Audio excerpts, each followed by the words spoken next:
மயிலாடுதுறை மாவட்டம் முட்டம் பகுதியில் சாராய வியாபாரிகளால் கல்லூரி மாணவன் உட்பட 2 பேர் படுகொலை செய்யப்பட்ட நிலையில் அவர்களின் உடலை வாங்க மறுத்து அரசு மருத்துவமனை வளாகத்தில் காலை முதல் உறவினர்கள் போராட்டத்தில் ஈடுபட்டு வருகின்றனர். இதுகுறித்த கூடுதல் தகவல்களை செய்தியாளர் உசேனிடம் கேட்கலாம்.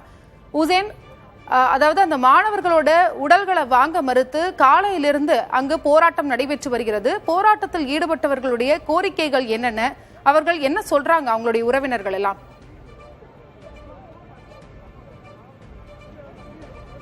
அருணா, நேற்று இரவு மயிலாடுதுறை அருகே சாராய வியாபாரிகளால் படுகொலை செய்யப்பட்ட 2 இளைஞர்களின் உடல் தஞ்சை மயிலாடுதுறை அரசு மருத்துவமனையில் வைக்கப்பட்டுள்ளது. மருத்துவமனையில் வைக்கப்பட்டுள்ள நிலையில் இவர்கள் பல்வேறு கோரிக்கைகளை முன்வைத்து மருத்துவமனை வளாகத்திலேயே காலை முதல் காத்திருக்கும் போராட்டத்தில் ஈடுபட்டார்கள். ஆனால் தற்பொழுது திடீரென உறவினர்கள் மற்றும் அங்கு உள்ள கிராம மக்கள் அனைவரும் ஒன்று சேர்ந்து தஞ்சை மயிலாடுதுறை சாலையில் மறியல் போராட்டத்தில் ஈடுபட்டு வருகிறார்கள். நம்ம நேரடியாக பார்க்க முடியுது, ஒளிப்பதிவு டேவிட் காமிச்சிட்டு இருக்காரு. இந்த மறியல் போராட்டத்தில் பெண்கள், சிறுவர்கள், அங்கு உள்ள இளைஞர்கள் மற்றும் அவருடைய நண்பர்கள் என ஏராளமானோர் மறியல் போராட்டத்தில் ஈடுபட்டு வருகிறார்கள். மறியல் போராட்டத்தில் ஈடுபட்டவருடன் காவல்துறையினரும் பேச்சுவார்த்தையில் ஈடுபட்டு வருகிறார்கள். இந்த மறியல் போராட்டம் எதுக்காக, என்ன அப்படின்னு சொல்லி இங்க இருக்காரு, அவங்கள்ட்ட கேட்போம். சார், இந்த மறியல் போராட்டம் எதுக்கு பண்ணிட்டு இருக்கீங்க? உங்களோட முக்கியமான கோரிக்கை என்ன சார்?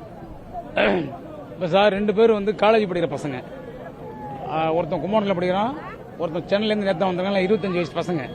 அங்கே தொடர்ச்சியாக சாராயம் பண்ணிட்டு இருக்காங்க. யாரு கேட்டாலும் அவங்கள அடிக்கிறது, அவங்கள மண்டை உடைக்கிறது, ஒரு எஃப்ஐஆர் போடுறது, 2 நாளில் வெளில வந்துடுது. இந்த சம்பவத்தில் அவனுக்கு சம்பந்தப்பட்ட நபர்கள்ட்ட அவன் அம்புக்கு போல, சம்பந்தம் இல்லாத நபர்களை அம்புலத்து கொலை பண்ணியிருக்காங்க. அப்போ பயமுறுத்திருக்கான், நம்ம தான் இனிமேல் ராஜ்யம் இந்த ஊரில், நாங்கள் பண்ணல யாரும் எது கேட்கக்கூடாதுங்கிற மாதிரி பயமுறுத்தி இருக்கிறதுக்காக இந்த சின்ன பசங்களை கொலை பண்ணியிருக்கானோ. இந்த சின்ன பசங்களுக்கும் அவனுக்கும் எந்த சம்பந்தம் கிடையாது. கொலைகாரம் கிடையாது, ரெவடிஷன் கிடையாது, சாராவாரி கிடையாது. படிக்கிற பசங்களை கொலை பண்ணிருக்கானாக்க தொடர்ந்து 8 முறை பெரம்பூர் ஸ்டேஷன்ல கம்ப்ளைண்ட் கொடுத்திருக்காங்க. 8 முறை கொடுத்து எந்த நடவடிக்கை இல்லங்கும் போது அவங்களுக்கு பயம் இல்லங்கும் போது எது ஒன்னாலும் நம்ம பண்ணிக்கலாம் போலீஸை வச்சு அப்படிங்கிற மாதிரி ஒரு துணிச்சலை இந்த கொலை பண்ணிருக்கானோ. அதனால அந்த பையனும் குடும்பத்துக்கு அரசாங்க ரீதியான நடவடிக்கை எடுக்கணும். அவங்க 8 பேர் மேல எஃப்ஐஆர் போடணும். எஃப்ஐஆர் நாங்க பார்க்கணும். அவங்க குடும்பத்துக்கு நஷ்டம் வழங்கணும், 2 குடும்பத்துக்கும். இதுதான் எங்களுடைய கோரிக்கையா. ஏற்கனவே 2 பேருக்கு முன்விரோதம் இருந்ததா காவல்துறை சொல்றாங்க. காவல்துறை சின்ன பசங்க, படிக்கிற பசங்க, கோவில் இருக்கு, அந்த கோயில் வச்சு சாராயம் பண்றானோ, அதை போய் கேட்டா அவனை அடிக்கிறது. இவன் ஜெயிலுக்கு போயிட்டு வந்திருக்கான். போயிட்டு வந்த சம்பவத்தில் இவனும் அங்க போயிருந்திருக்கானோ. அதை ஒரு காரணமா வச்சு யாரு கேட்டாலும் அடிக்கிறது தான் அவங்களோட வேலை.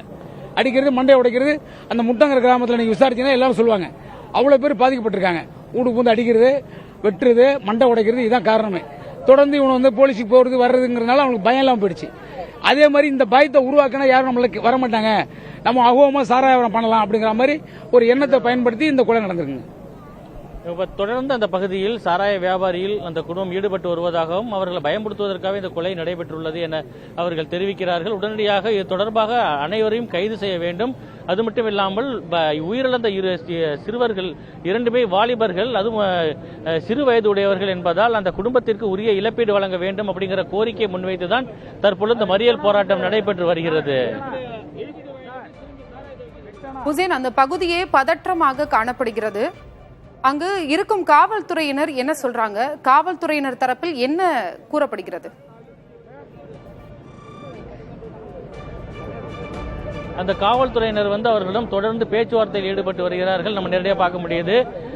காவல்துறை துணை கண்காணிப்பாளர் தலைமையில் பேச்சுவார்த்தையில் ஈடுபட்டு வருகிறார்கள். அவர்கள் தங்களுடைய கோரிக்கைகள் அனைத்தையும் எழுத்துப்பூர்வமாக எழுதி கொடுங்கள், தாங்கள் நடவடிக்கை எடுப்பதாக தெரிவித்திருக்கிறார்கள். அது மட்டும் இல்லாமல் இவர் பாதிக்கப்பட்ட தரப்பில் இருந்து என்ன கூறுகிறார்கள் என்றால், அவர்கள் அங்கு உள்ள பெண்கள் 3 இருக்கிறார்கள், அவர்கள் மீதும் எஃப்ஐஆர் பதிவு செய்ய வேண்டும். எஃப்ஐஆர் பதிவு செய்து அந்த எஃப்ஐஆர் காப்பியை தங்களிடம் காட்ட வேண்டும்.